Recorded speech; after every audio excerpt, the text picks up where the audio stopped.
Baik, Bismillahirrahmanirrahim. Assalamualaikum warahmatullahi wabarakatuh.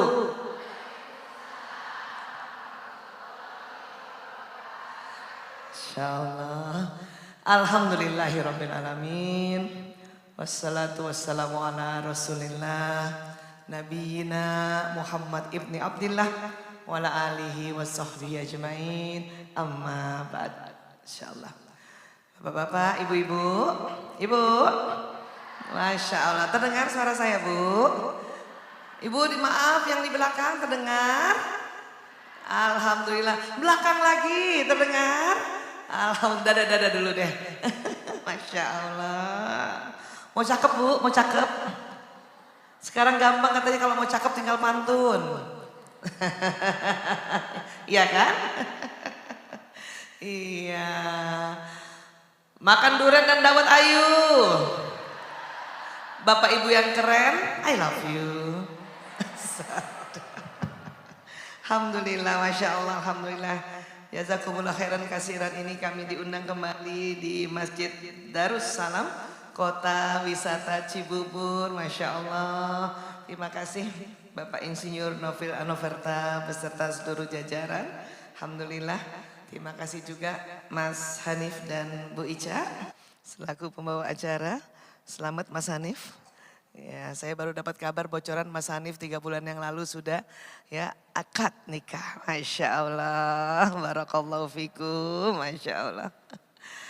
Baik Bapak Ibu, hari ini ada slide-nya ya? Ada. Iya. Hari ini kami diamanahkan panitia untuk membahas tentang puasa Ramadan dan kesehatan mental ya. Baik, dan saya juga tetap mohon izin untuk mempergunakan gambar-gambar, mudah-mudahan terlihat ya. Ini masjid ini luar biasa, di mana-mana ada TV besar yang bisa juga dilihat di tengah ada juga ya Bu. Alhamdulillah, bahkan di luar juga ada, Masya Allah ya. Iya, jadi kita mau cerita tentang kesehatan mental ya Bu. Ibu mentalnya gimana Bu? Alhamdulillah. Agak-agak Bu. Ibu, kalau kita bilang mental, coba Ibu pegang yang mana? Mentalku, coba pegang bagian mana? Bagian mana Bu? Di sini ya Bu? Di mana Bu? Bingung ya? Iya. Kalau pikiranku, di mana pegangnya? Oh langsung. Perasaanku, oh Masya Allah. Mental itu terdiri dari pikiran dan perasaan. Jadi kalau ditanya mana mentalnya Bu? Ini dan ini ya. Makanya itu gambarnya itu tadi ya. Iya, ya kolbu menggandeng otak ya. Baik, seperti biasa hari ini saya izin ya sharing beberapa informasi dari sisi ilmu neurospiritual. Neuro itu otak ya Bu. Spiritual ya spirit kita. Dan karena memang tubuh manusia ini Allah beri perangkat yang luar biasa, bahkan cenderung sempurna untuk kita bisa menjalankan kehidupan kita ini. Ya, Masya Allah. Baik, sekarang. Manusia memang dipandu oleh akal dan kolbu. Ya, kelihatan gambarnya kah? Oh belum. Ya kita tunggu ya. Sudah nyala? IT-nya ada sebelah mana? Sudah nyala? Belum. Saya udah ganti slide soalnya. Gimana Mas Omet? Sudah? Ya. Jadi manusia ini dipandu oleh akal dan kolbu. Ya. Kalau cuman akal saja, kita itu nanti jadi zombie. Mau Bu kayak gini Bu? Auzubillah min zalik ya. Iya, teknologi memang sekarang banyak, tapi nggak punya kolbu teknologi itu ya. Nah, Ramadan ini adalah sebuah bulan yang memang Allah buat untuk kita manusia, untuk juga melatih akal dan kolbu, bahkan seluruh tubuh. Ya, izin ini tubuh kita Bu, bersyukur tubuh kita ditutupi kulit. Kalau enggak mau ibu badannya kayak gini Bu, kelihatan Bu, jeroannya kelihatan ibu mau. Habis sahur, ibu makan cireng atau sahur kelihatan. Untung ditutup dengan kulit, Masya Allah. Baik, nah rupanya pada saat puasa ini ya, kita saum, tubuh ini mengalami proses metabolisme, makanan dicerna sekitar 8 jam. Jadi pas waktu kita sahur, 4 jam makanan dicerna di lambung, ya. Ibu kalau saya bilang lambung, sekarang bagian mana yang dipegang? Lambung, lambung, lambung. Lambung Bu. Yang kiri Bu ya. Yang kanan bukan lambung, lever. Ya, yang kiri ya. Ini pada saat kita sahur 4 jam itu makanan diproses di lambung. Ya, Allah ciptakan asam lambung untuk apa? Menghancurkan makanan dan juga menghancurkan atau menghilangkan kuman, bakteri, ya, jamur dan sebagainya, Masya Allah. Selanjutnya nanti dikirim ke usus. Pernah lihat usus Bu? Usus apa? Ya Allah, usus ayam kecil banget ya Allah. Usus sapi pernah bikin? Ada orang Bugis Makassar di sini. Biasanya kita kalau bikin coto Makassar pakai usus ya. Di usus diproses juga 4 jam ya. Kemudian nanti ya waktu masuk usus, sari makanan yang sudah dihancurkan di lambung diserap oleh pembuluh darah sekitar usus untuk dibawa ke sel-sel tubuh. Ini prosesnya semua sekitar 8 jam ya. Dan kemudian pada saat kita puasa gini ini kita disuruh stop untuk makan minum ya, bahkan ngemil, sehingga tadi mulai dari subuh tadi 8 jam berikutnya itu ada proses. Kemudian setelah itu karena kita nggak makan siang, karena kita juga nggak ngemil dan sebagainya, 6 jam berikutnya pencernaan istirahat. Istirahat. Nah, waktu istirahat inilah yang dahsyat, Masya Allah. Waktu istirahat inilah, ya jadi ada 2 fase sebetulnya. Fase pencernaan normal 6 sampai 8 jam. Ada lagi fase istirahat juga 6 sampai 8 jam. Fase istirahat ini yang banyak manfaatnya, Masya Allah. Ya. Walaupun tentu perintah saum Ramadan ini karena Allah. Supaya kita bertakwa. Dengan kita bertakwa ini hikmahnya banyak. Ya. Pertama meningkatkan sistem kekebalan tubuh. Jadi kalau orang bilang bahwa puasa itu nanti bikin tubuh kita cepat sakit, itu keliru sebetulnya. Ya, sebetulnya tubuh malah kebal. Limfositnya naik. Cuman otak kita yang suka bilang sakit nih, sakit nih, sakit nih, sakit nih, sakit. Maka sakit betulan. Ya, ya. Terus apa lagi? Rupanya mengatasi encok dan sakit sendi. Siapa yang masih encok sekarang? Itu kalau nggak puasa lebih encok lagi. Ya, jadi cara melihatnya begitu. Keliru kalau kita bilang, Bu Aisyah saya sudah puasa tapi masih encok. Bukan begitu. Untung ibu puasa. Kalau ibu nggak puasa tambah encok. Ya, tambah radang sendinya. Ya, nah. Kemudian tentu terjadi penurunan glukosa dan berat badan. Asal waktu berbukanya juga dalam batas normal ya. Iya. Hari ini karena panitia mengamanahkan kami untuk membahas yang kesehatan mental, maka yang ini tidak dibahas secara detail. Justru yang kesehatan mental ya. Atau orang bilang sekarang mental health. Ya, jadi mental apa tadi Bu? Kalau kita bicara mental bicara apa? Masya Allah. Ibu datang ke sini dengan perasaan apa, Bu? Ah, Masya Allah. Adakah yang datang ke sini juga Anda masih ada perasaan sedih? Apalagi kemarin ada musibah ya, ada banjir ya.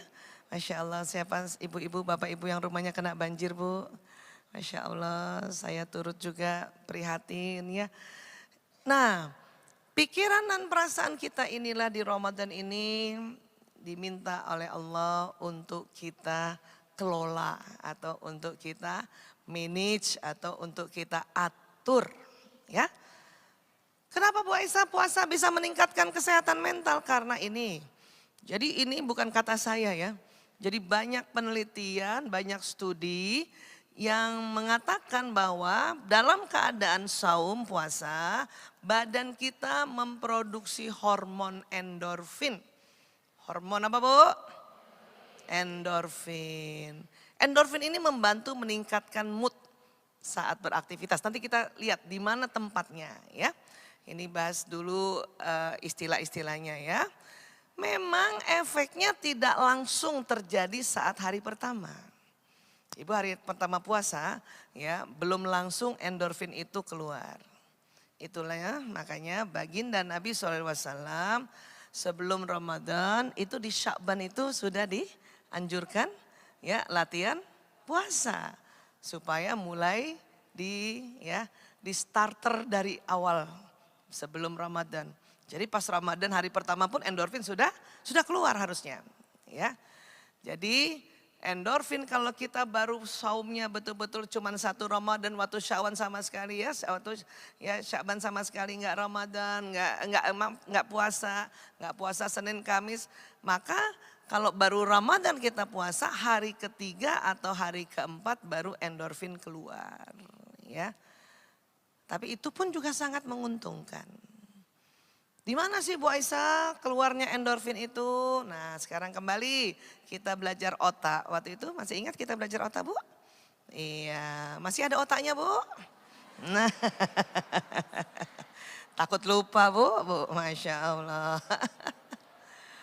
Allah ciptakan ada otak besar, ada otak kecil. Saya ulang sengaja ya, saya ulang-ulang supaya ingat. Nah.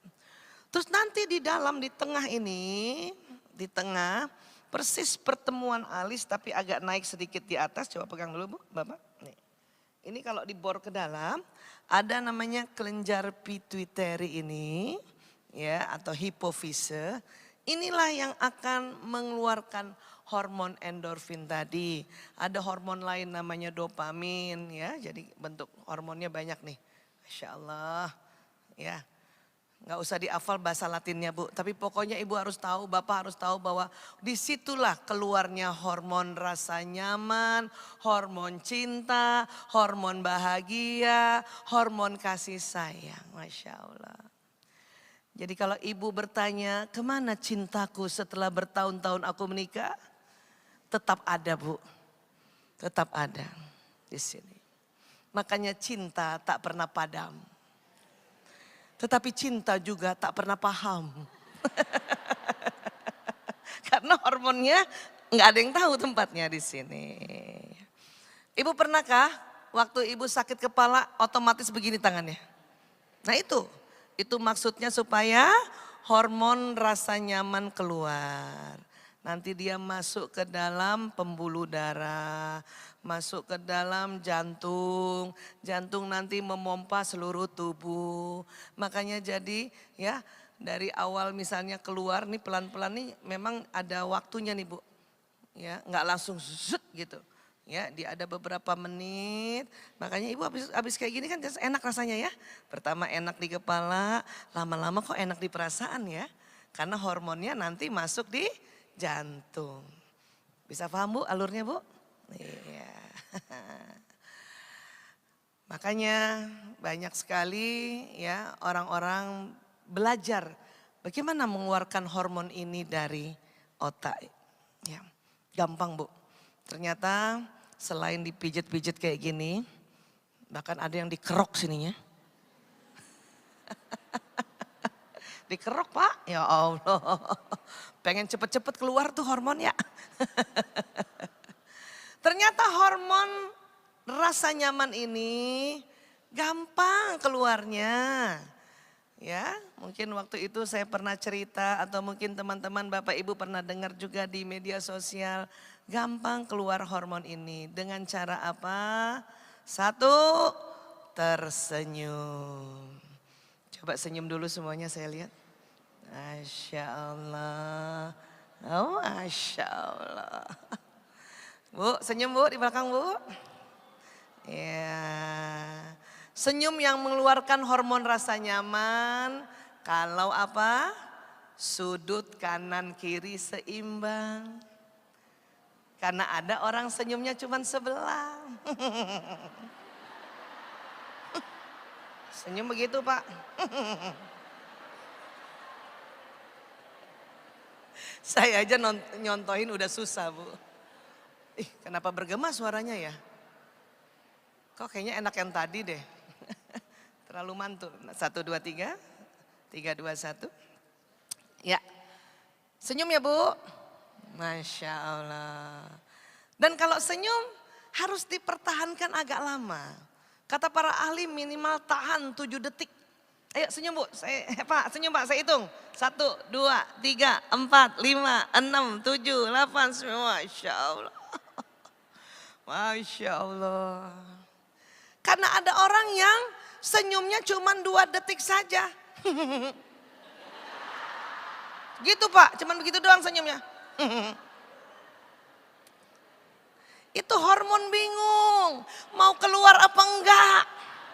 Karena kalau cuma 2 detik, itu stimulannya baru sampai pipi. Belum sampai sini. Gitu.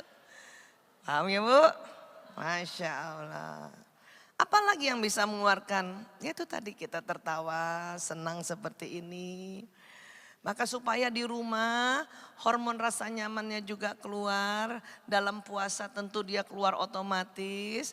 Tapi akan lebih banyak keluar lagi kalau ibu banyak senyum dalam waktu berpuasa. Suami datang senyumin Bu.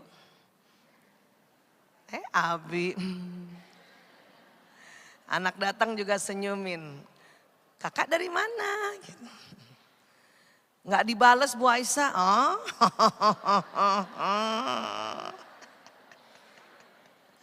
Kok nggak dibales Bu? Ya, pernah nggak waktu tahun lalu siapa yang ikut tahun lalu di sini? Hampir semua ya, ikut hadir ya? Iya. Pernah kan Bu Aisyah cerita ya, Bu Aisyah cerita bahwa tetaplah senyum menyambut suami.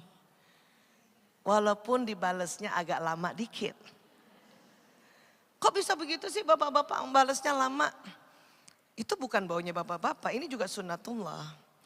Karena ada hormon pada laki-laki yang lebih dominan dibanding perempuan, namanya hormon testosteron. Apa Bu? Masya Allah mantep nih. Jamaah Darussalam sampai di rumah udah bisa bahasa Latin. Nanti ngasih tahu keluarga itu ada testosteron. Ada kelenjar pituitari. Wah, ibu habis dari sekolah kedokteran ya. Jadi testosteron pada pria itu membuat otot wajah pria tidak selentur perempuan. Masih ingat ilmu itu? Ya. Jadi 10 menit pertama suami kalau baru sampai atau anak laki baru sampai di rumah, kita sambut senyum, maka apapun perasaannya, mukanya sama.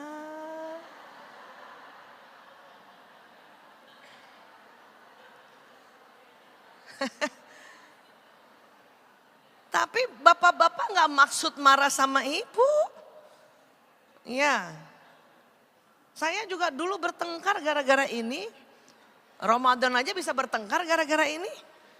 Ya, karena ilmu ini baru saya tahu, saya pribadi tahu karena baru ada jurnalnya tahun 2006. Nikah 92. 92 sampai 2006 bertengkarnya gara-gara muka. Ya Allah. Kan katanya Ramadan harus senyum ya, suami datang kan habis sholat subuh. Assalamualaikum. Waalaikumsalam. Ayah udah datang. Ibu kalau nyambut suami senyum maunya diapain Bu? Dibalas senyum kan? Bisa Bu, tapi ibu sabar tunggu 10 menit. Karena ini 10 menit prosesnya. Ya. Dulu karena belum mengerti ilmunya, saya senyum 5 menit, saya tunggu dibalas, belum senyum. Menit ke-6 mulai salah sangka. Dalam pikiran apa tuh? Pikiran perasaan, dalam mental saya apa? Tuh kan, dia gak suka kalau saya pulang, dia pulang ke rumah. Menit ke-7 karena mulai belum lagi dibalas senyum karena belum 10 menit muka tuh. Yang tadinya lumayan cakep begini jadi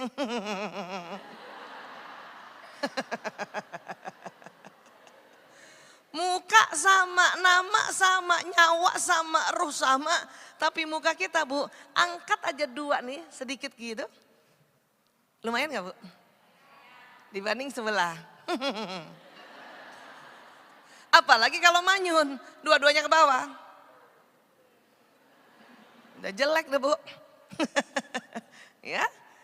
Jadi ini nggak usah lagi dipertengkarkan karena nanti bikin sakit hati. Padahal Ramadan ini pikiran dan perasaan kita harus dalam kondisi sehat supaya mentalnya sehat. Ya, udah nggak boleh marah lagi soal ini ya. Yakinlah bahwa Bapak senang disambut Ibu. Bu Aisyah, bedanya dia marah atau dia gembira bagaimana? Kalau setelah 10 menit Bapak marah, berarti datang sudah marah. Tapi setelah 10 menit biasa aja bapak-bapak tinggal duduk, buka HP-nya lagi. Oh, dia senang. Bahkan bisa jadi gairah. Sayangnya kalau saum Ramadan ada yang harus ditahan. Ya. Cuman kalau malam Bapak pulang, wajahnya begitu, yakinlah bahwa dia senang lihat istrinya. Paham ya Bu? Iya. Dan satu lagi yang bikin kesal kadang-kadang istri apa? Bu Aisyah, kenapa Bu? Saya kesal sama suami. Kenapa? Habis kalau saya ngomong, dia cuma lihat saya sebentar, habis itu lihat tembok. Habis itu lihat HP. Siapa yang suaminya kalau di rumah lihat HP lebih senang lihat HP daripada muka istrinya?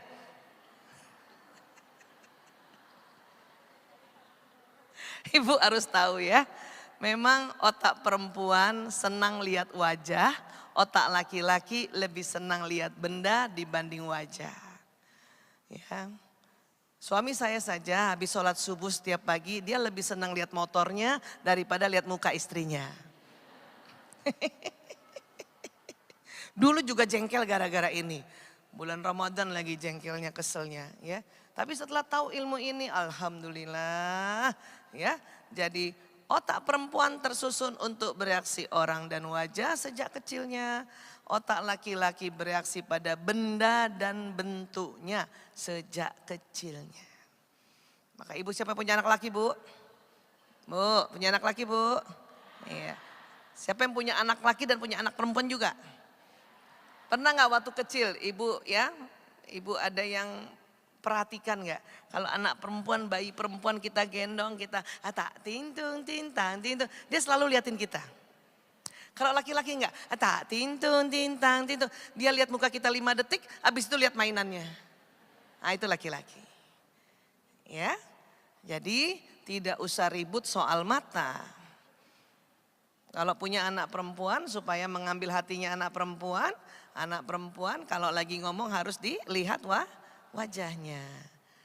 Anak laki-laki nggak perlu ibu ya suruh lihat muka kita lebih dari 5 detik. Banyak ibu-ibu muda ini karena mungkin belum taklim ya. Kalau ngomong sama anak lakinya ribut soal muka. Lihat bunda, lihat bunda, lihat bunda, lihat umi, lihat umi, lihat. Anak laki tuh suka bingung, saya apa yang salah? Termasuk anak saya tuh, kan saya punya 4 laki-laki 1 perempuan. Dulu belum ada ilmunya tentang ini padahal sudah dokter. Kasihan memang anak pertama itu kadang-kadang trial and error ya. Anak pertama itu ya. Anak pertama saya Lanang. Lanang, ibu mau bicara nak? Iya Bu. Pas lihat muka saya lihat mukanya dia. Rupanya laki-laki cuma tahan ditatap 5 detik Bu. Saya ngomong terus ngomong, jadi kamu mau.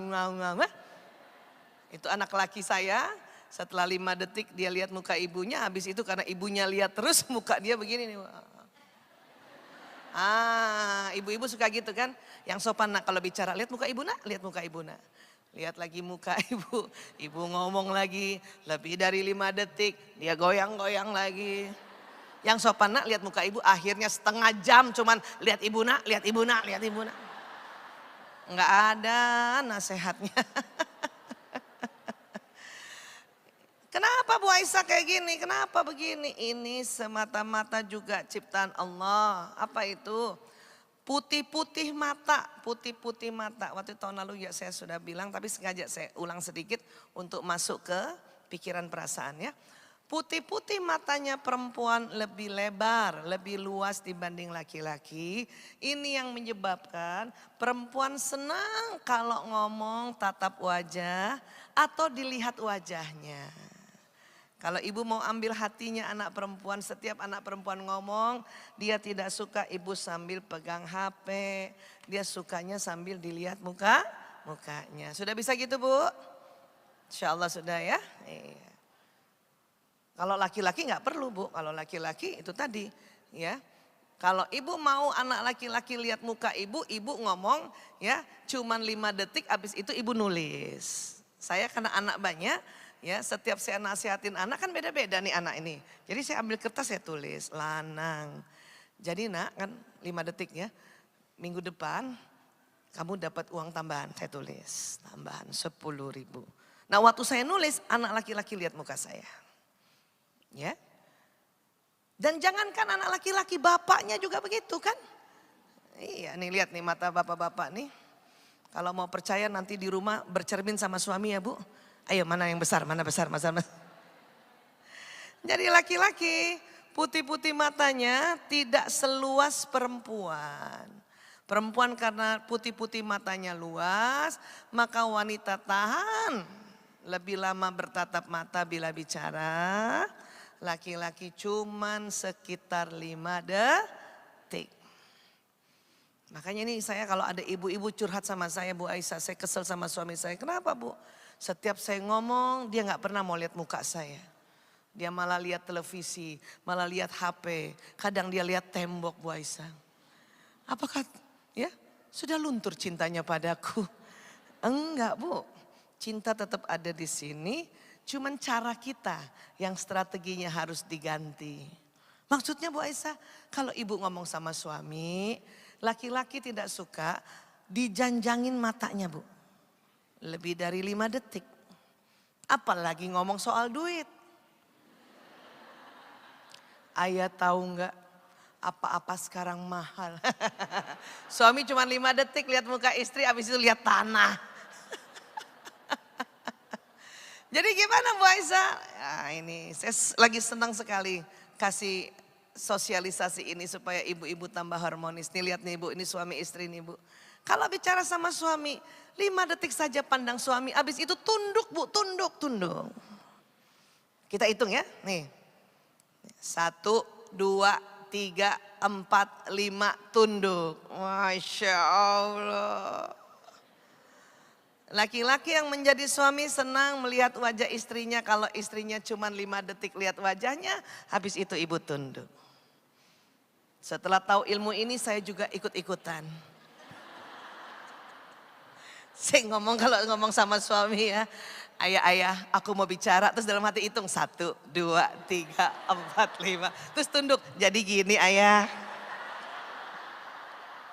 Atau kalau lagi makan ambil nasi. Jadi itu uang sekolah anak-anak ada tambahan. Saya tahu banget dia lihat aku. Tuh Mas Hanif. Istri ikut mana? Istri Mas Hanif? Ikut. Masya Allah, selamat ya. Nanti begini ya gayanya ya. Mumpung belum terlanjur kayak kita nih yang pengantin tua nih. Tuh Bu, cakep kan tuh? Ya. Terus tunduk, ya Allah. Bisa Bu begini Bu? Harus bisa. Kalau mau sakinah mawaddah warahmah harus atur strategi. Berdasarkan fitrah. Bisa ya Bu? Tapi ibu kalau mau pakai cara seperti ini, pastikan ibu dalam keadaan cantik.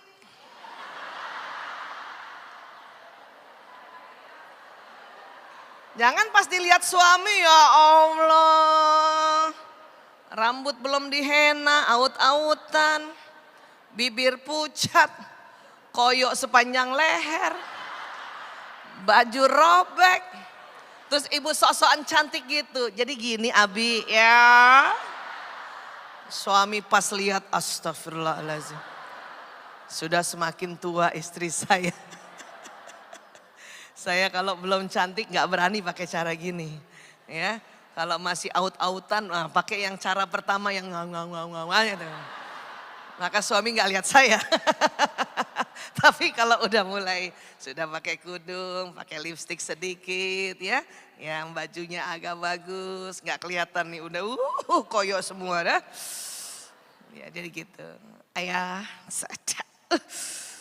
Jadi inilah yang diharapkan, perempuan senang dilihat wajahnya, laki-laki hanya senang ditatap 5 detik. Jadi cocok kan? Semuanya memenuhi kebutuhan kan? Ini ya, bisa ya? Insya Allah, apalagi lagi Ramadan gini, ya Allah. Insya Allah kalau ibu begini caranya, THR ibu 3 kali lipat bu dari suami bu. Suami udah gak takut lagi ditatap istrinya. Itu cara-cara gampang sebetulnya untuk mengeluarkan apa tadi? Hormon bahagia. Tapi uniknya pas Ramadan pada saat ya pencernaan itu 6 jam istirahat, kelenjar pituitari menghasilkan hormon dopamin secara otomatis. Masya Allah ya. Alhamdulillah ini hebatnya puasa ya Allah ya.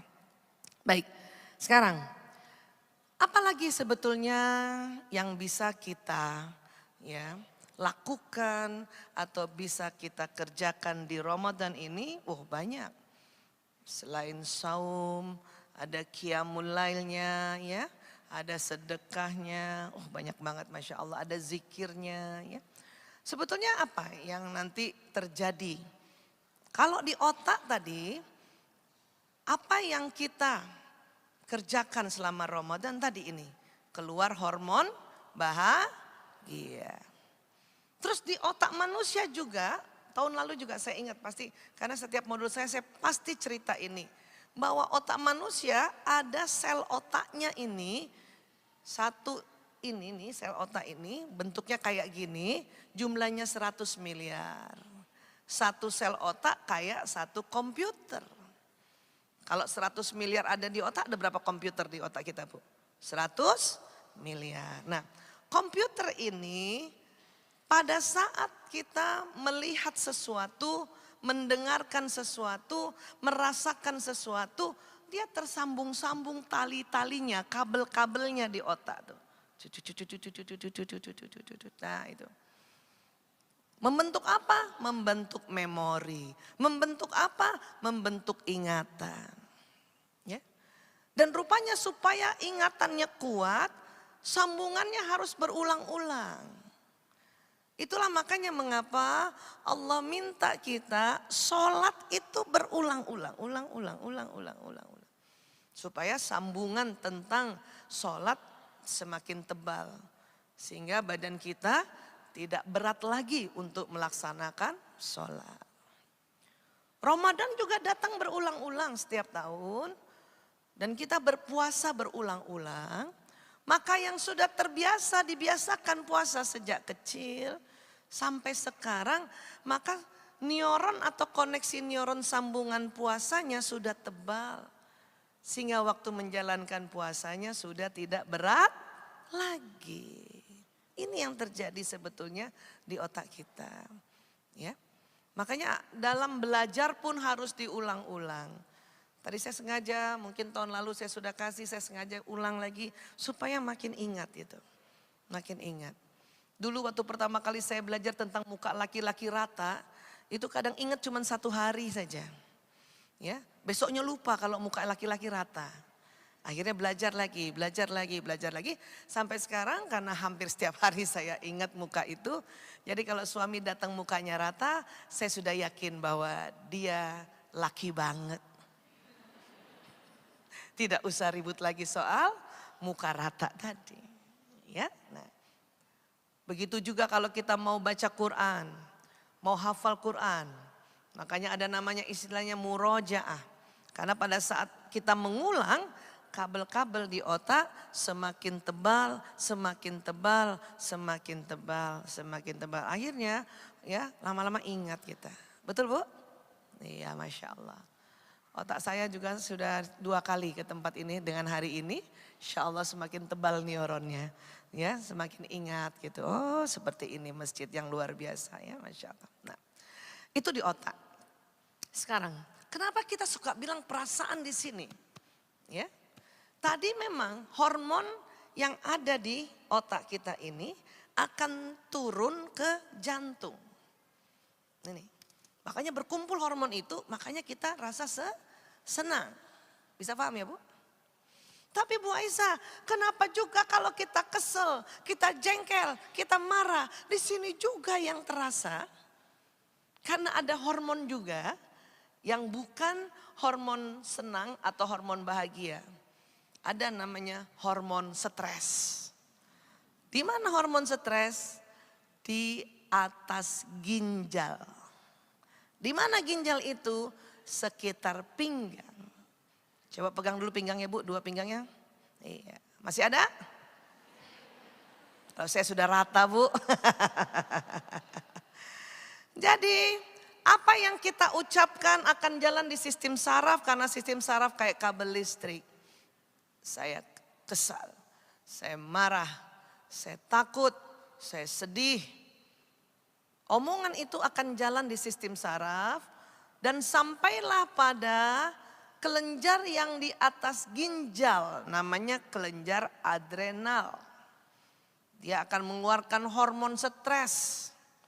Ini juga nggak perlu dihafal ya, tapi barangkali teman sejawat banyak di sini. Tentu kita semua belajar tentang ini bukan? Mungkin teman-teman yang bekerja di dunia kesehatan, belajar anatomi, belajar ini ya. Jadi ada hormon stres juga namanya adrenalin, kortisol dan norepinefrin.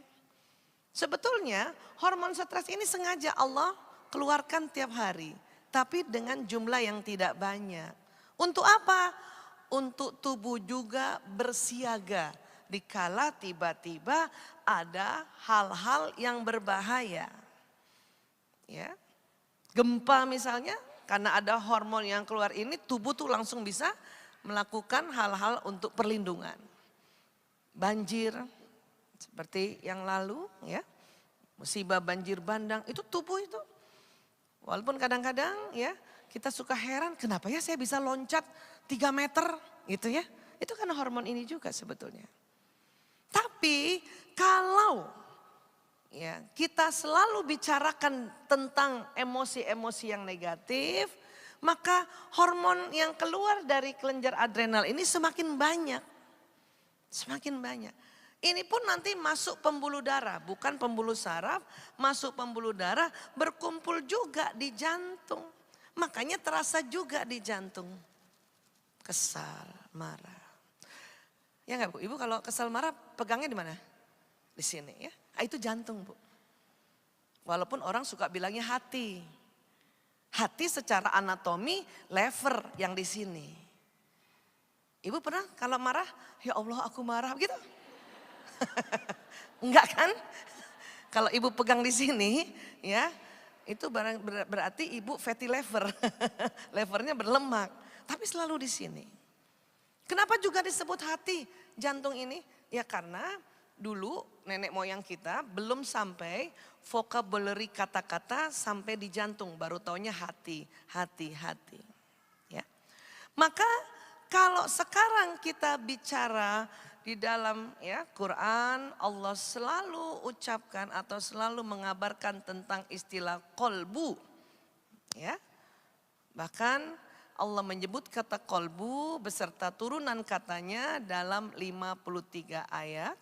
Kata kulub ya jamak dari kolbu beserta turunan katanya ada 104 ayat. Ya. Nah kolbu inilah yang sering diartikan hati waktu nenek moyang kita waktu pertama kali belajar tentang ya Al-Quran, belajar hadis dan setiap ada kata kolbu langsung diartikan hati. Sebetulnya organnya adalah jantung. Para ulama termasuk salah satu ulama yaitu yang terkenal Imam Al-Ghazali sudah bilang kolbu itu daging yang bersuhu panas, berbentuk kusam, berada di sisi sebelah kiri dada. Di dalam isinya ada rongga yang berisi darah hitam sekali. Dada kata Imam Al-Ghazali. Di dada kalau belajar anatomi itu ada organ namanya paru-paru. Tapi bukan cuman kiri saja paru-paru, ada kanan, ada kiri. Nah, paru-paru tidak berisi darah, tetapi berisi udara. Ya. Kalau begitu selain paru-paru ada apa di organ dada, di sudur ini? Ada jantung. Memang jantung letaknya di tengah tapi cenderung ke kiri. Dia kusam. Kenapa kusam? Karena diselubungi lemak. Dia berongga. Dan di dalamnya karena darah, walaupun darah warnanya merah tua. Kalau dikumpulkan di jantung jadi hitam karena dia berkumpul. Ya, bisa paham ya? Jadi kolbu itu sebetulnya jantung. Hati yang asalnya dari anatomi lever atau hepar, dia bukan lagi di dada tetapi sudah di rongga abdomen, rongga perut dan sebelah kanan. Sebelah kanan. Ya, nah ini hati. Sampai sini bisa paham ya Bu ya? Jadi sebetulnya bahasa Arab kolbu itu jantung. Hati itu kibdun. Ya. Cuman ya nggak apa-apa juga karena di Indonesia sudah sering bilang kolbu itu hati, nggak usah marah juga Bu kalau nanti di luar sana ada yang masih bilang ini hatiku, nggak usah Ibu bertengkar gara-gara bukan Ibu, ini jantung. Nggak usah juga kayak gitu. Tenang saja, sama saja maksudnya kolbu. Makanya saya lebih senang kalau bicara soal perasaan itu adalah kerja kolbu. Saya mulai merubah itu. Bahkan sekarang kalau sedang difoto, sering kan kita begini foto kita. Terus kalau ibu gini ngomongnya apa? Sarangnya Korea banget, Masya Allah. Ini gambar jantung loh Bu. Coba kepalkan tangan masing-masing, Bapak juga kepalkan tangan. Ibu, sebesar itu jantung Bapak Ibu masing-masing. Ya. Ini 2 jempol sama telunjuk itu menandakan aorta dan arterinya dan venanya itu. Jadi sekarang kalau lagi foto begini boleh nggak diganti? Bukan sarangnya, my kolbu. Walaupun agak monyong-monyong dikit, my kolbu. Soalnya sampai kota wisata bahasa Korea sampai sini ya. Iya, ini kolbu ini. Makanya saya sedang berusaha membiasakan bicara kalau begini kolbu dan perasaan itu bermainnya di kolbu ya. Ini nih jantung sebenarnya nih Bu tuh. Terus kepalan tangan tuh Bu. Ya, cuma dipegangnya 2 supaya nggak jatuh. Ya, Masya Allah. Nah sekarang, kenapa di jantung? Kan Bu Aisyah bilang jantung memompa darah ke seluruh tubuh yang isinya nutrisi, mineral, vitamin dan hormon-hormon tadi. Iya, ini yang ditemukan utama oleh ilmuwan-ilmuwan sebelum membahas atau meneliti kolbu. Ya. Baru tahun, nah ini karena ditemukan alat ya, baru tahun 1991 ada seorang dokter dari Kanada, Montreal, Kanada, namanya Dr. J. Andre Armour. 91 kan baru ya Bu? Iya. Lanjut lagi tahun berikutnya, tahun 2000 ada penelitian juga. Ternyata jantung manusia di daerah serambi kanan. Pernah dengar istilah serambi kanan Bu? Serambi kanan, bilik kanan, serambi kiri. Waktu belajar apa Bu? Ya lagi, nggak kabur saat itu di kantin Bu? Ya, di serambi kanan ternyata ada sel otaknya juga. Ada sel otaknya juga. Bahkan istilahnya jantung atau kolbu, jantung punya otak sendiri. Masih ingat tadi di kepala ada berapa yang neuron kayak gini gambarnya? 100 miliar. Di jantung ada 40.000 neuron. Dan juga kerjanya tersambung-sambung dia. Sambung-sambung tadi. Jadi ada memori peristiwa yang bukan hanya terekam di otak, tetapi terekam juga di kolbu. Apalagi memori peristiwa yang mengikat perasaan emosi secara ekstrim. Ibu kalau sedih banget, ibu bisa ingat gak cuma di otak saja Bu, ibu teringat tapi sampai sini. Ibu marah banget juga sampai sini. Ibu kesel banget sampai sini. Ibu takut banget sampai. Bahkan senang banget juga sampai di sini. Ya, terekam di sini Bu. Dalam kehidupan Ibu, ya, kira-kira yang tersimpan di kolbu Ibu, wajah suami atau wajah anak? Yuk, oh langsung anak Pak. Suami kemana Bu? Ya. Tapi tersimpan peristiwa yang ibu langsung sereset perasaan dia itu ya. Sedih lah, kesel, jengkel. Itu karena siapa? Anak apa suami? Hah? Kok sama ya?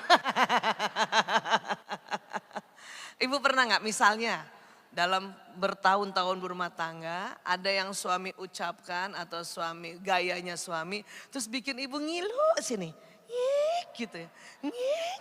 Gitu. Itu berarti tersambung neuron ibu di jantung. Ngerti Bu?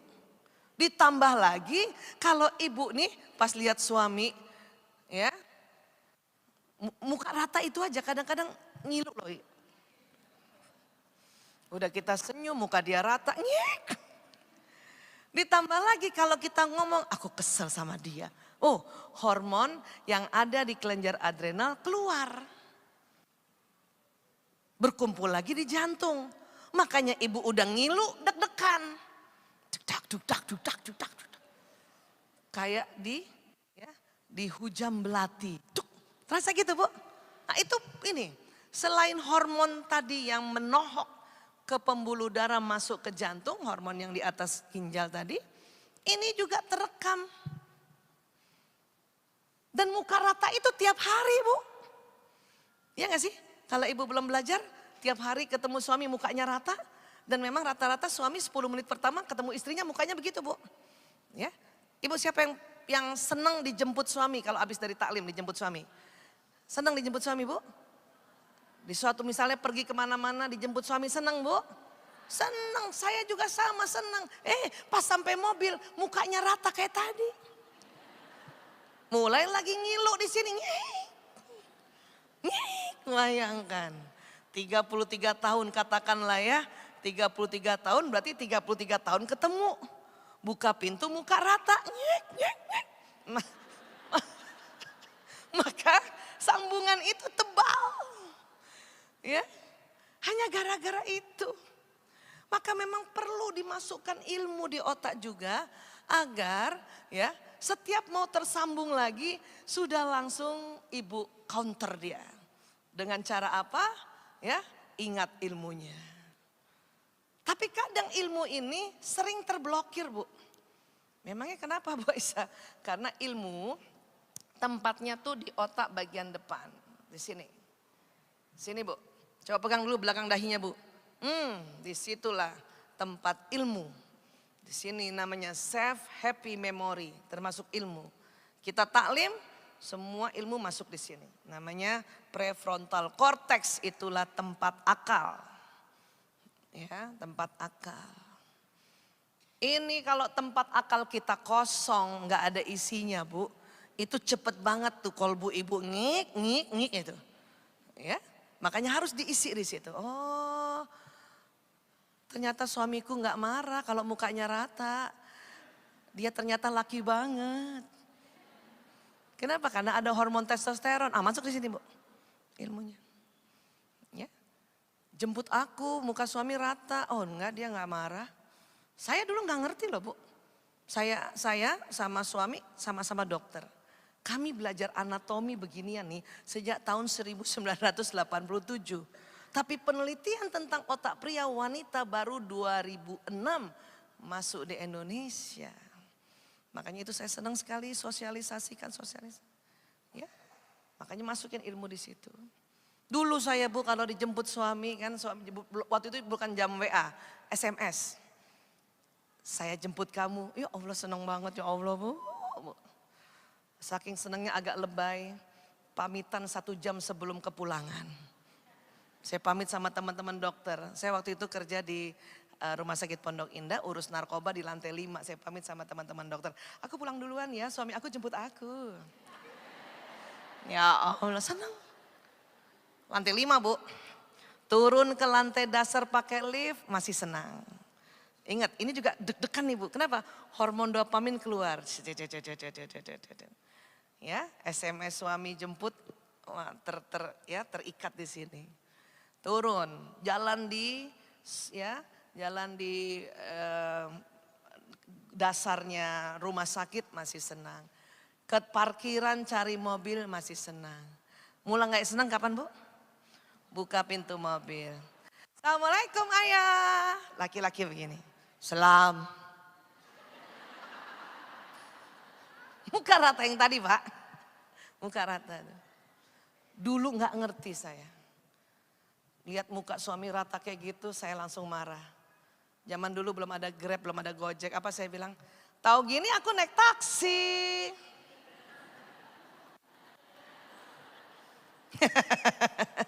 Kata suami gini, bukannya kamu senang saya jemput? Iya aku senang, kayaknya kamu yang gak senang mukanya rata begitu. Saya perempuan yang ekstrovert, ada ekstrovertnya. Dan maaf orang Bugis jadi agak vokal. Ya, ngomel deh saya. Tahu gini naik taksi. Ngapain dijemput muka rata gitu? Tahu nggak Bu? Tadinya suami saya setelah jemput saya dia mau ajak saya ke restoran, nggak jadi. Gara-gara muka saya akhirnya tambah bertengkar, tambah marah, tambah tertusuk-tusuk. Tambah ngilu. Bayangkan 33 tahun kalau nggak belajar kayak gini, bonyoklah sudah kita punya kolbu ini. Ya. Kalau sekarang udah tahu, udah punya ilmu di sini. Assalamualaikum. Salam. Muka rata laki banget.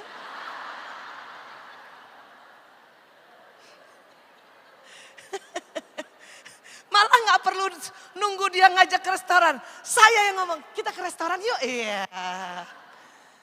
Ya. Itu kan ngomongnya cuma 5 menit tuh, baru 5 menit kan. Muka masih rata kan. Dia dengan senang hati bawa mobil tetap muka rata. Tapi saya tahu dia senang. Dari mana Bu? Hidungnya kempas-kempes.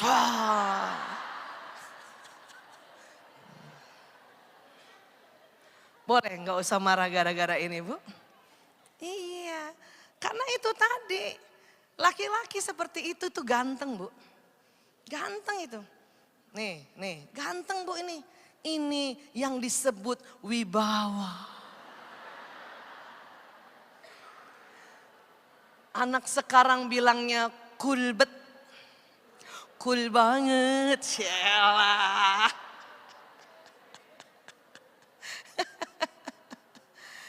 Dan gak bisa dirubah Bu, ini laki-laki beneran. Dan juga gak lama 10 menit. Ada sih beberapa yang agak lama, suami saya termasuk, saya pernah riset dia 13 menit ya Bu. Muka rata kayak gitu. Memang perempuan selalu kepengen ya laki-laki lentur juga ototnya kayak kita. Jadi mohon maaf ya Pak, kami perempuan ada memang hormon namanya estrogen. Kami nggak perlu 10 menit rata gitu Pak muka kita Pak. Kita 10 detik mukanya bisa 6 kali berubah Pak.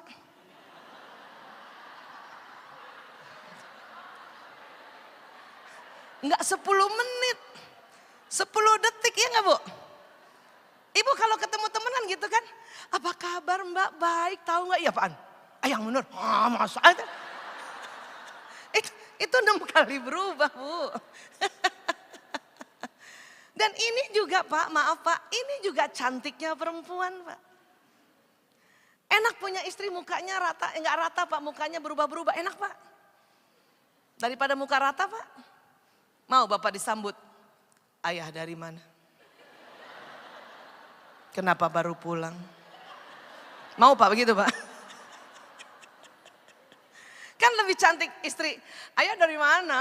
Ayah yang gitu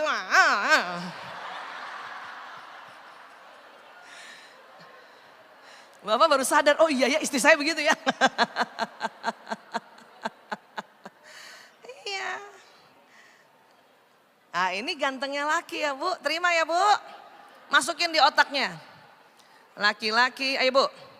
Laki-laki 10 menit pertama bertemu istri, wajahnya rata.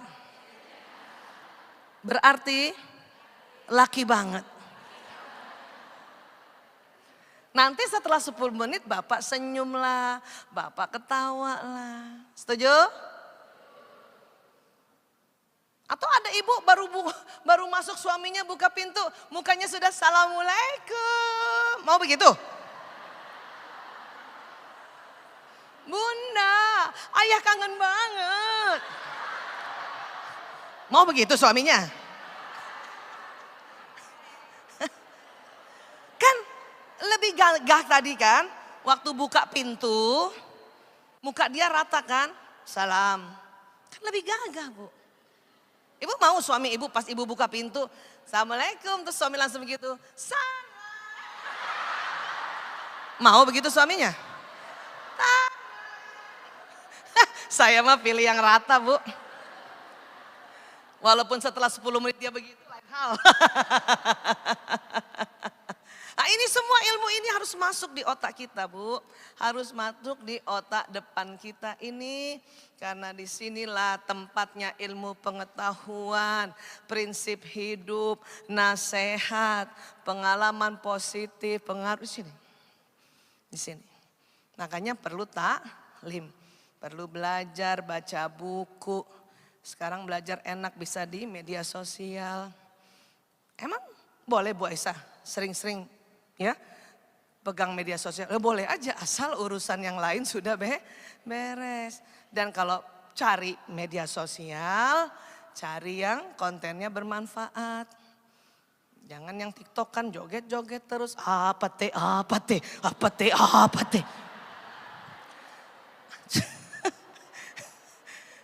Pusing ibu nanti apa teh melulu. Ngerti ya? Nah sekarang. Yang unik lagi adalah, nih Bu. Jadi ingat ya, tadi di otak ada 100 miliar neuron, di kolbu atau di jantung ada 40.000 neuron.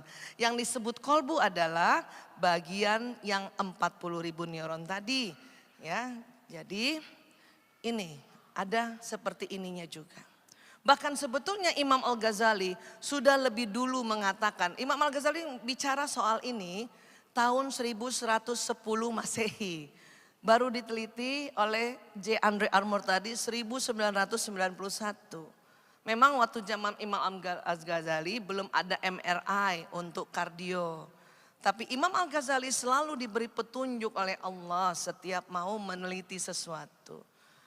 Imam Al-Ghazali bilang itu titik kolbu. Sebetulnya ternyata dia karena kelihatannya kecil waktu itu mendapatkan ilhamnya kecil. Sebetulnya bukan titik, malah sebetulnya sebesar mata. Makanya ada istilah mata kolbu. Benar kan? Atau kalau pakai bahasa awam tadi mata hati. Mana mata hatimu kan gitu ya. Karena memang sebesar mata ini. Yang ada di serambi kanan, ini kecil sebetulnya. Ya paham ya? Nah, barulah tahun 1998, ini juga saya sering sekali sosialisasi ini. Ada institusi yang didirikan oleh Arab Saudi dan UK, London, Inggris, untuk meneliti kolbu. Ya. Apa dikatakan? Ternyata memang ada suara Tuhan di sambungan neuron ini sejak manusia dari dalam rahim. Jadi setiap manusia lahir sudah ada sambungannya yang apa yang Allah mau Atau orang bilang suara Tuhan. Tapi memang baru sambungannya tipis. Perlu ditebalkan. Bagaimana cara menebalkannya Bu Aisyah? Tentu dengan mengingat Allah. Ya. Karena pada saat kita melafazkan Allah, ini maka sambungan tentang suara Tuhan yang ada di jantung ini tersambung lebih kuat lagi. Ya. Itulah Allah sampaikan ya, faskuruni askurkum washkuruli wala takfurun. Maka ingatlah kepadaku, aku pun akan ingat kepadamu, bersyukurlah kepadaku dan janganlah kamu ingkar kepadaku. Allah. Nah, coba Bapak Ibu, coba lafazkan Allah. Dan sekarang pegang dadanya. Yang agak di atas sini ke kiri ya. Bukan ke bawah ya, kalau bawah sudah mulai masuk lambung ini, ulu hati, sini. Allah. Terasa getarannya sampai ke kolbu enggak? Allah. Lagi Bu. Allah. Punten, maaf, sekarang bandingkan dengan kalau menyebutkan Allah. Coba, Allah. Bergetar. Hanya bergetar di leher, Allah. Allah. Allah. Coba istighfar. Astaghfirullahaladzim. Sampai nggak ke situ? Karena semua kalimat-kalimat thayyibah yang Allah perintahkan pada baginda Nabi SAW dan baginda Nabi minta kita lafazkan zikrullah berkali-kali, itu menggetarkan daerah kolbu, daerah jantung terutama yang serambi kanan supaya sambungan suara Tuhan nyala. Coba kita bersyahadat yuk. Asyhadu alla ilaha illallah wa asyhadu anna Muhammadar Rasulullah. Bergetar nggak Bu? Bahkan ibu ngaji surat apapun pasti bergetar. Itu hebatnya Al-Quran. Ya.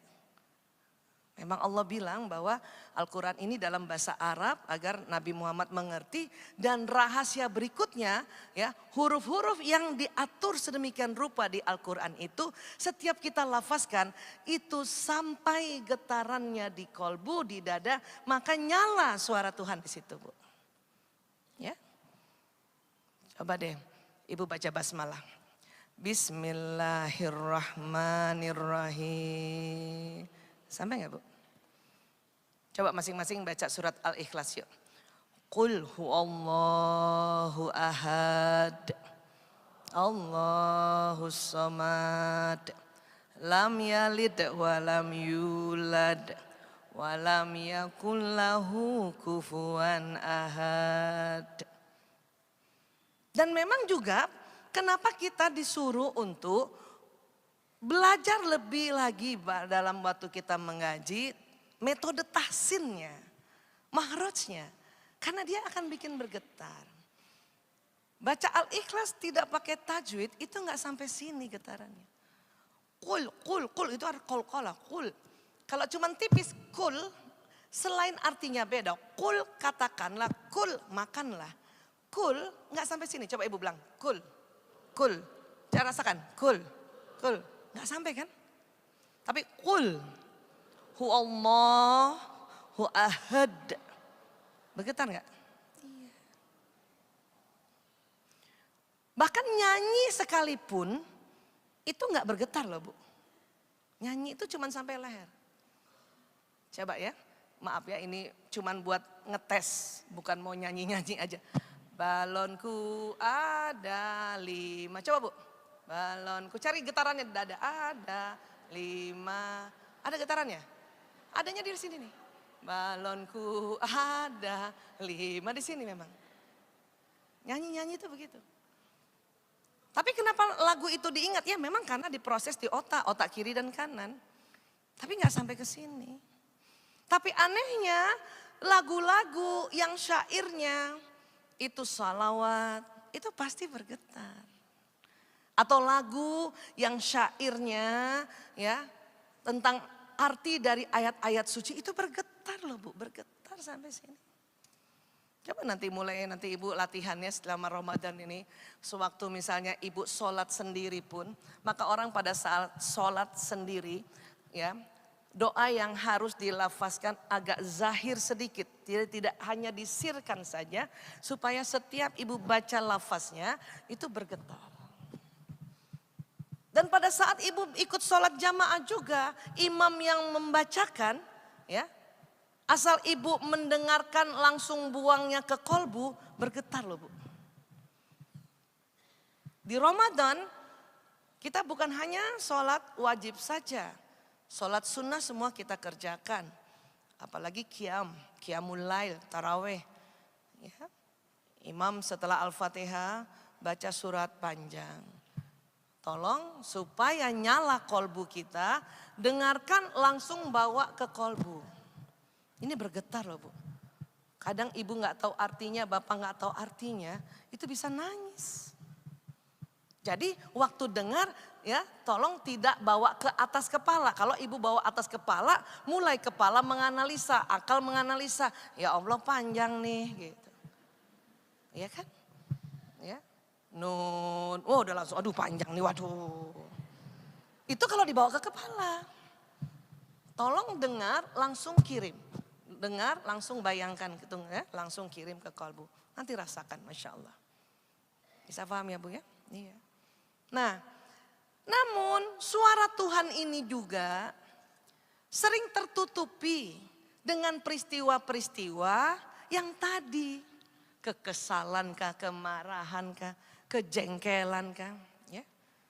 Itu.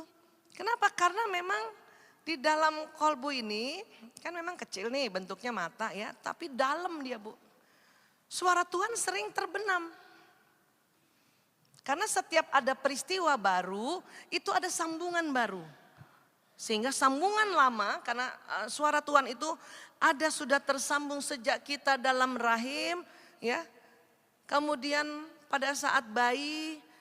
Orang tua juga sudah mulai mungkin apalagi orang tua yang sudah mulai tahu bahwa mulai sejak bayi ya sebut nama Allah, azankan, itu nyala nih Bu. Dia yang tipis tadi jadi tebal. Maka kalau punya bayi nih, ibu-ibu muda nih ya, sejak bayi ajarkan Allah. Walaupun dia belum melafazkan, bayi itu dengar, jalan di sistem sarafnya sampai juga di kolbunya gitu. Tapi bayi ini pada saat misalnya ya dia di dalam kamar, bapak ibunya bertengkar di kamar, hati-hati. Terdengar oleh telinganya, terlihat oleh matanya. Memori itu tidak hanya sampai di otak saja terekamnya, tetapi juga sampai di kolbu. Sehingga bahayanya apa? Menutupi suara Tuhan. Makanya, tapi kan dia masih kecil Bu Aisyah. Iya tapi kan sistem sarafnya nggak masih kecil. Sistem sarafnya sudah bekerja bahkan sejak dalam rahim. Matanya melihat juga. Kan kelihatan suami istri yang marah, bapak ibu yang marah dengan bapak ibu yang berkasih sayang. Kan kelihatan sama mata. Terekam Bu. Dan tadi saya katakan peristiwa yang mengikat emosi yang dalam itu terikatnya di kolbu. Ya Bu, terikatnya di sini. Besar juga begitu. Kami memang tadi baru ngobrol-ngobrol sama pengurus ya. Saya memang sejak 98 dokternya dokter rehabilitasi narkoba Bu. Bayangkan anak umur 3 tahun tinggal misalnya di sekitar rumahnya ada bandar narkoba. Bapak ibunya sibuk kerja nggak kasih pelajaran pada dia. Dia lihat duduk-duduk di beranda depan ya. Ada transaksi narkoba di depan, walaupun depan pagarnya dia lihat, dia dengar. Masuk gak Bu di sini Bu? Masuk. Ketutup gak nanti lama-lama suara Tuhan? Besarnya lagi ibu tidak ajarkan tentang ad-dinul Islam, tidak ajarkan ya zikrullah, tidak ajarkan sholat. Oh tambah ketutup. Udah mulai besar yang dipelajari hanya ilmu-ilmu keduniawian. Tidak ngaji, enggak sholat, tambah ketutup. Tutup. Ya. Sudah berumah tangga misalnya, ini anak ini perempuan sudah menjadi ibu, menemukan peristiwa-peristiwa tadi yang hanya gara-gara muka rata tuh Bu. Ya, nyambung di sini, ketutup. Bisa paham tentang kolbu ini Bu? Maka kalau tertutup ini akan sulit kita mendengarkan suara Tuhan dari kolbu kita. Karena otaknya jantung ini, ya, sistem saraf pada jantung, ini penelitiannya mengatakan memungkinkan jantung untuk belajar, mengingat, dan mempengaruhi bagian korteks pada otak untuk membuat keputusan fungsional independen. Artinya apa? Jantung ini atau yang bagian neuron ini yang disebut kolbu, dia bisa kasih tahu otak. Kenapa? Karena ada suara Tuhan di situ. Jadi ternyata ada jalur khusus antara jantung ke otak manusia tuh Bu. Seorang anak misalnya ya ujian.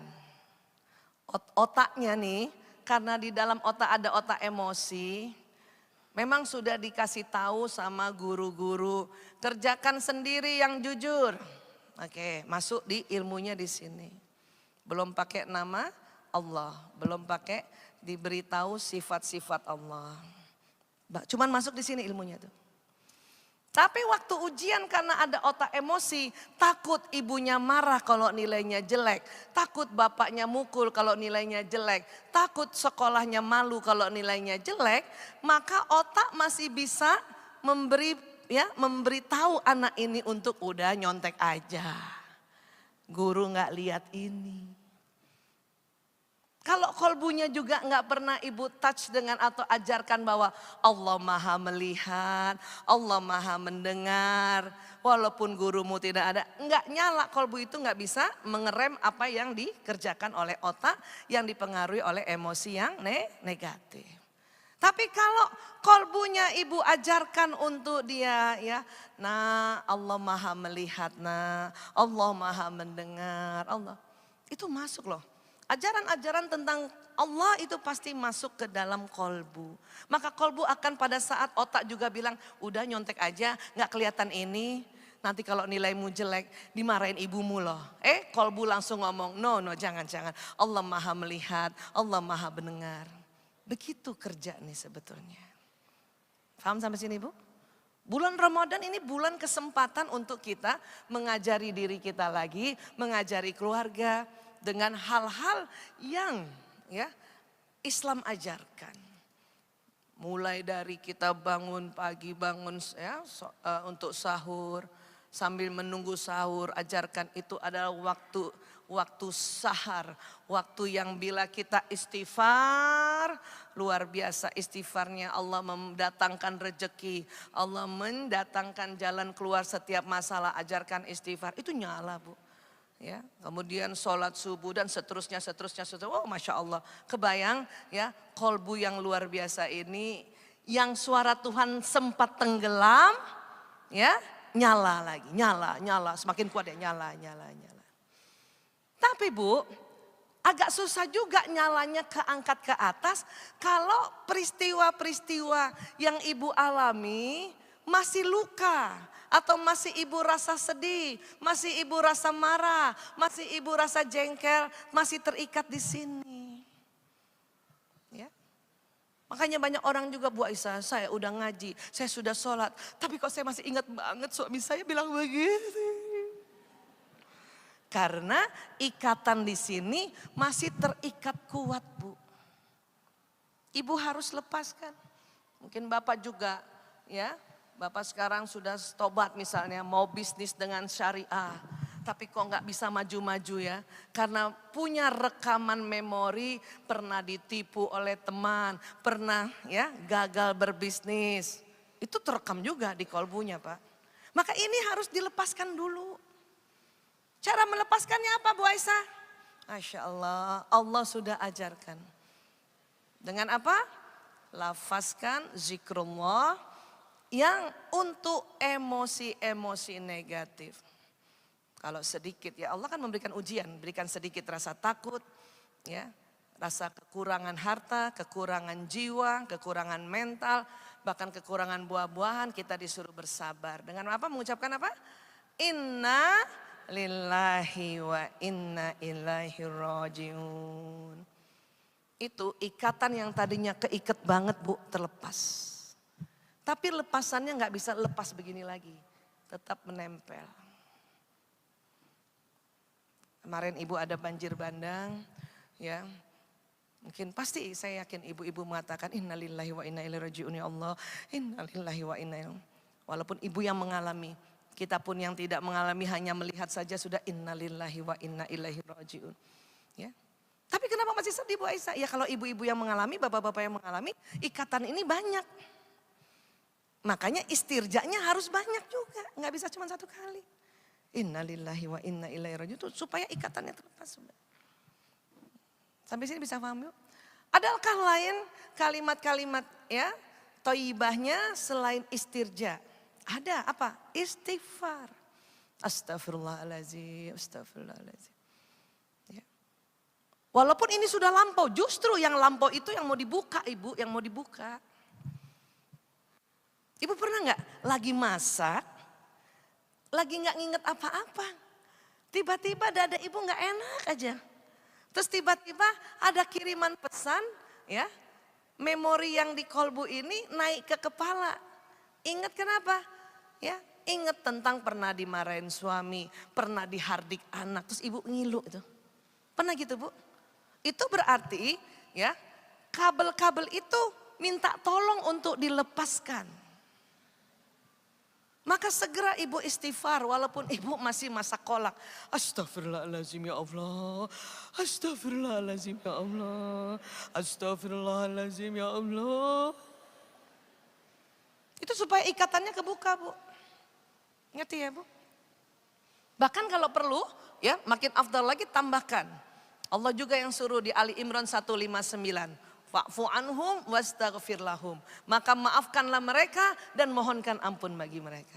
Saya sering juga tuh Bu, lagi bikin telur dadar, tiba-tiba ingat.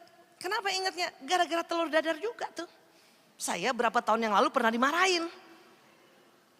Karena salah ngorengnya. Itu kan namanya pencetus. Memorinya ada di sini. Bayangin gara-gara telur dadar ngilu dada. Langsung ingat, astagfirullahaladzim ya Allah. Saya maafkan suamiku ya Allah. Fulan bin Fulan ya Allah. Ampuni dia ya Allah.